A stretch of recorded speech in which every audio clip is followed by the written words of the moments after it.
السلام علیکم ورحمۃ اللہ وبرکاتہ۔ ہم آپ کی خدمت میں حاضر ہیں ایک نئی کلاس کے ساتھ۔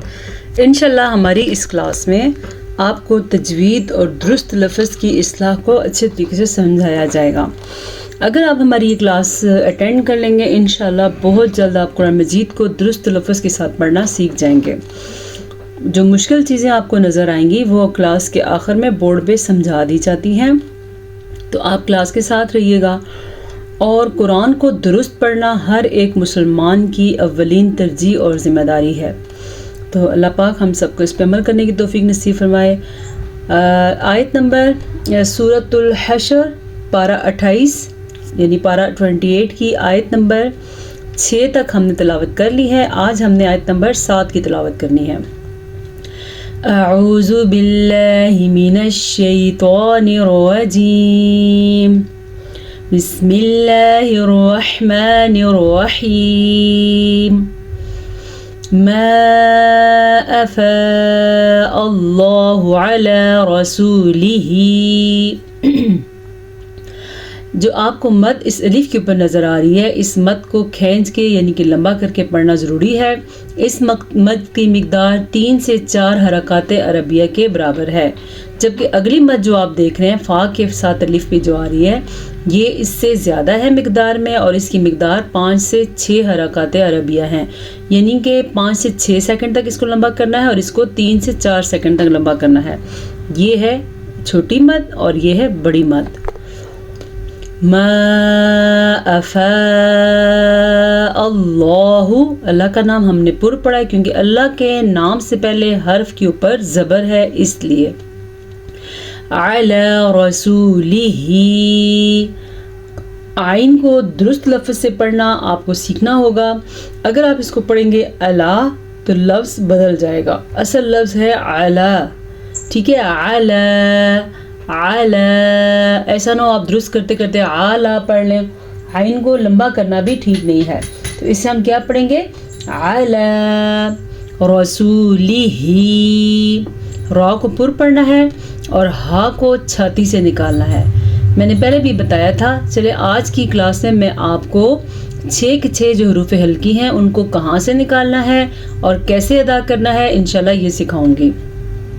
من اہل القری، یہاں پہ اظہار کا قاعدہ ہے، جب نون ساکن کے بعد حروف ہلکی میں سے کوئی حرف آ جائے تو وہاں پہ اظہار کا قاعدہ ہوتا ہے۔ حروف ہلکی 6 ہیں، حمزہ ہا، عین ہا، غین خا، یہ وہ حروف ہیں جن حلق سے نکلتے ہیں، جو آج میں نے آپ کو سکھانے بھی ہیں، ان کو حروف ہلکی کہا جاتا ہے۔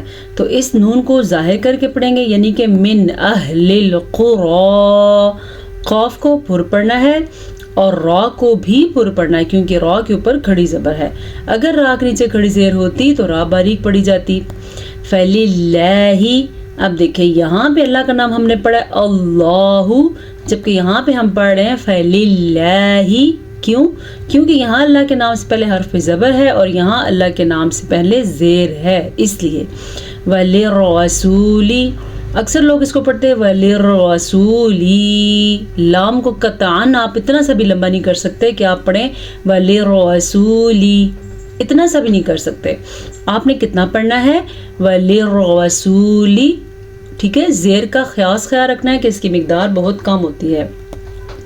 کی لا یکون دولۃ، کی لا، اس کو کوئی کی لا پڑھے گا تو غلط ہوگا، کوئی پڑھے گا کئی تو بھی غلط ہوگا۔ یہ لکھا ہوا ہے کئی لا، یہ لین ہے اور لین کو لمبا نہیں کیا جاتا، نرمی سے پڑھا جاتا ہے۔ لا، یہ ہم نے اس لیے لمبا کیا ہے کیونکہ آگے الف آ گیا ہے، اس کو الف مدہ کہتے ہیں، الف سے پہلے زبر آ جائے تو الف کو لمبا کر کے پڑھتے ہیں۔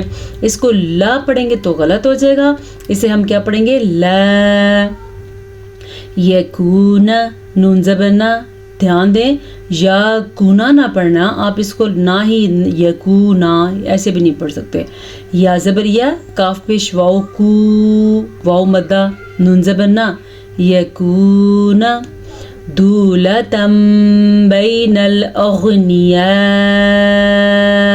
منکم، دولتم، جی واو مدہ ہے. جب واو ساکن سے پہلے حرف کے اوپر پیش ہو تو اسے واو مدہ کہتے ہیں. سادے الفاظ میں پیش کے بعد واو ساکن آ جائے تو اسے کھینچ کے پڑھتے ہیں. لام زبر لا، اس کو کھینچنا نہیں ہے کیونکہ لام کے اوپر پڑی زبر ہے. پڑی زبر کو بالکل بھی لمبا نہیں کیا جاتا. اگر ہم اس کو لمبا کریں گے تو ہم اسے غلط پڑھ دیں گے. یعنی کہ اسے ہم پڑھیں گے دولتم بینل. اچھا جی، آگے ہمارے پاس اقلاب کا قاعدہ آ رہا ہے. جو لوگ تجوید کو میرے سے پڑھتے رہے ہیں اور میری کلاس کو سنتے رہے ہیں ان کو اچھی طرح پتہ ہوگا اقلاب کسے کہتے ہیں. لیکن چلیں میں آپ کو آج پھر بتا دیتی ہوں کہ اقلاب کسے کہتے ہیں. جب نون ساکن یا تنوین کے بعد حرف با آ جائے، یہ ہے تنوین، 2 زبر 2 زیر 2 پیش کو تنوین کہتے ہیں. اگر نون ساکن کے بعد با آ جائے تو بھی چھوٹا سا میم آ جاتا ہے، اور اگر تنوین کے بعد آ جائے تو بھی تنوین کو میم میں بدل دیتے ہیں. تو بجائے اس کے کہ ہم اس کو پڑھیں دولتن بینل، ہم اس کو پڑھیں گے دولتم بینل. ٹھیک ہے، میم پڑھا جائے گا. اغنیائی، غین ساکن ہے لیکن پھر بھی پر پڑھنا ہے. غین اس کو اغنیا کے بجائے اغنیائی. اس مد کا آپ نے خاص خیال رکھنا ہے. یہ مد جو ہے 5 سے 6 حرکات عربیہ کے برابر ہے. یعنی کہ 5 سے 6 دفعہ الف کو لمبا کر کے پڑھا جائے تو یہ مد بن جاتی ہے. منکم، نون کو چھپانا ہے کیونکہ یہاں پہ اخفاء کا قاعدہ ہو رہا ہے. وما آتاکم الرسول، وما کے اوپر جو آپ کو مد نظر آ رہی ہے یہ 3 سے 4 سیکنڈ تک لمبی کرنی ضروری ہے. آگے آپ دیکھ رہے ہیں اکثر لوگ اس کو پڑھتے ہیں اتاکم، یا اکثر لوگ پڑھتے ہیں آتاکم. حمزہ کے اوپر بھی کھڑی زبر ہے اور تا کے اوپر بھی کھڑی زبر ہے، تو اس لیے ہم دونوں کو کھینچ کے پڑھیں گے آتاکم الرسول. را کو پر پڑھنا ہے کیونکہ را کے اوپر زبر ہے، اور سین پیش واو سو، واو مدہ پڑھنا ہے کیونکہ واو ساکن سے پہلے حرف کے اوپر پیش ہے. رسول فخذوہ، یہ بھی واو مدہ ہے لیکن ہا کو لمبا نہیں کرنا.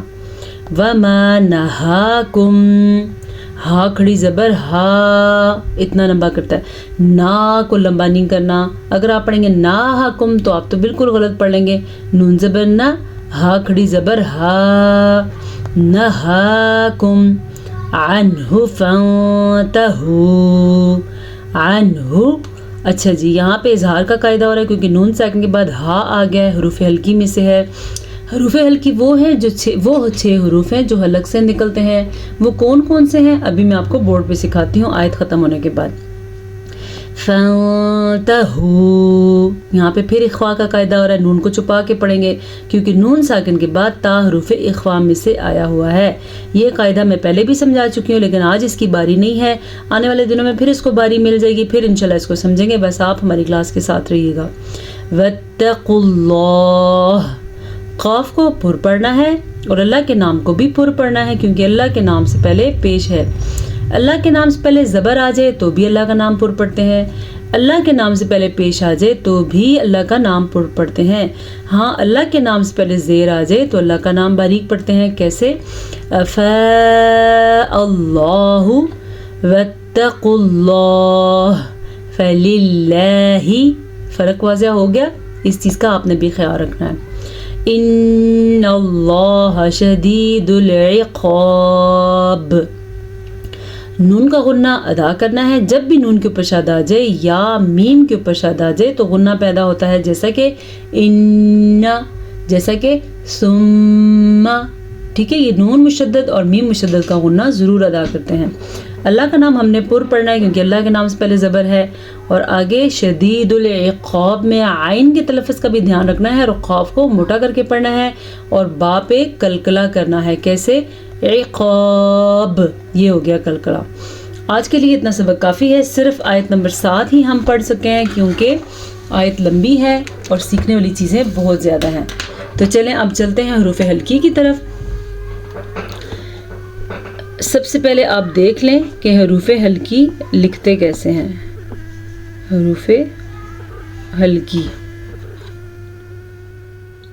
یہ ایسے لکھا جاتا ہے، حلقی، ہاں کے اوپر کچھ بھی نہیں، حروف حلقی. اب سوال یہ پیدا ہوتا ہے کہ حروف حلقی کون کون سے ہیں اور اسے حروف حلقی کیوں کہا جاتا ہے.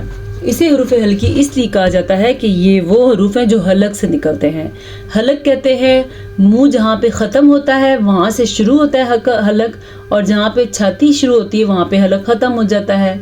ٹھیک ہے، منہ کے آخری حصے سے لے کے چھاتی کے پہلے حصے تک حلق ہوتا ہے. اس سے 6 حروف نکلتے ہیں. کون کون سے 6 حروف کون کون سے ہیں؟ حمزہ، ہا، عین، ح، غین، خا. یہ 6 حروف حلق سے نکلتے ہیں. ٹھیک ہے، حلق کے پہلے حصے سے نکلتے ہیں غین اور خا، حلق کے درمیان والے حصے سے نکلتے ہیں عین اور ح، حلق کے آخری حصے سے نکلتے ہیں حمزہ، ہا. چلیں آج میں آپ کو اس کو لکھ کے بھی سمجھاتی ہوں کہ یہ حلق کے کون سے حصے سے کون سے حروف نکلتے ہیں. پہلے حلق کے حصے کا نام ہے، مخرج کا نام ہے، اسے آپ سیکھ لیں، یہ بھی تجوید کا حصہ ہے. ابتدائے حلق، حلق کا پہلا حصہ ہے ابتدائے حلق، یعنی جہاں سے حلق کی ابتدا ہوتی ہے وہاں سے نکلتے ہیں حمزہ اور ہا. ٹھیک ہے، دوسرا حلق کے حصے کا نام ہے وسط حلق. ٹھیک ہے، وسط حلق وہاں سے نکلتا ہے سوری غلطی ہو گئی میرے سے، معاف کیجیے گا، یہ میں نے غلط بتا دیا آپ کو. ابتدائی حلق سے نکلتا ہے خا اور غین، حلق کے پہلے حصے سے نکلتا ہے خا اور غین. وسط حلق یعنی حلق کا درمیان والا حصہ، یہاں سے نکلتا ہے ح اور عین. ٹھیک ہے، وسط حلق، حلق کا وسط درمیان کو کہتے ہیں، حلق کے درمیان والا حصہ. سب سے آخری حلق کا جو حصہ ہے اس کو کہتے ہیں انتہائے حلق، یعنی حلق کا آخری حصہ انتہائے حلق، وہاں سے نکلتے ہیں حمزہ اور ہا. یہ نوٹس اپنے پاس لکھ لیں آپ تاکہ آپ کو آئندہ بھی کام آئے. ابتدائی حلق سے نکلتے ہیں خا، غین، اس کو ادا کرنے کا یہ طریقہ ہے. وسط حلق سے نکلتے ہیں ح، عین. یہ بتانے کا یہ مقصد ہے کہ جو سبق آپ پڑھتے ہیں اس پہ اپلائی بھی کیا کریں ان مخارج کو. انتہائی حلق کا مطلب ہے حلق کا آخری حصہ جو کہ چھاتی کی جانب ہے، وہاں سے نکلتا ہے ہ، حمزہ، حمزہ، ہا. ٹھیک ہے، آج کی کلاس کے لیے آپ کو بہت اہم چیزیں میں نے بتائی ہیں اور انہی حروف ہلکی سے ریلیٹڈ ہے اظہار کا قاعدہ. کیسے؟ چلیں وہ بھی بتاتی ہوں. جب نون ساکن یا تنوین یعنی کہ 2 زبر 2 زیر 2 پیش، جب نون ساکن اور تنوین کے بعد ان میں سے کوئی سا بھی ایک لفظ آ جائے تو وہاں پہ نون ساکن اور نون تنوین کو ظاہر کر کے پڑھتے ہیں. کیسے ظاہر کرتے ہیں؟ چلے یہ بھی سیکھ لیں. پھر سنیں، نون ساکن یا تنوین کے بعد 2 زبر 2 زیر 2 پیش کے بعد حروف ہلکی میں سے کوئی حرف آ جائے، خا، غین، ح، عین، حمزہ، ہا، ان میں سے کوئی سا بھی ایک حرف آ جائے تو وہاں پہ اظہار ہوتا ہے، یعنی وہاں پہ نون ساکن اور نون تنوین کو کچھ بھی نہیں کرتے، جیسا لکھا ہوتا ہے ایسے پڑھتے ہیں، ظاہر کر پڑھتے ہیں. جیسے ہمارے پاس 1-2 مثالیں مجھے یاد ہیں، میں آپ کو بتاتی ہوں. من آمن. ایک اور تجوید کی بات کہ جب الف کے اوپر کوئی حرکت آ جائے تو وہ الف نہیں حمزہ رہتا ہے، یہ حمزہ ہے. دیکھیں نون ساکن کے بعد حمزہ آیا تو ہم نے کیا پڑھا؟ من آمن. ٹھیک ہے، اسی طرح اس کے علاوہ اب میں آپ کو تنوین کی مثال بتاتی ہوں. غفور حلیم.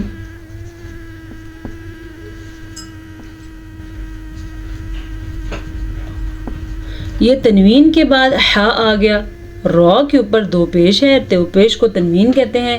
تنوین کے اوپر تنوین کے بعد ح آ گیا تو یہ حروف ہلکی میں سے ہے، تو یہاں پہ بھی نون ساکن اور تنوین کو ظاہر کر کے پڑھیں گے. تو یہ کیسے پڑھیں گے؟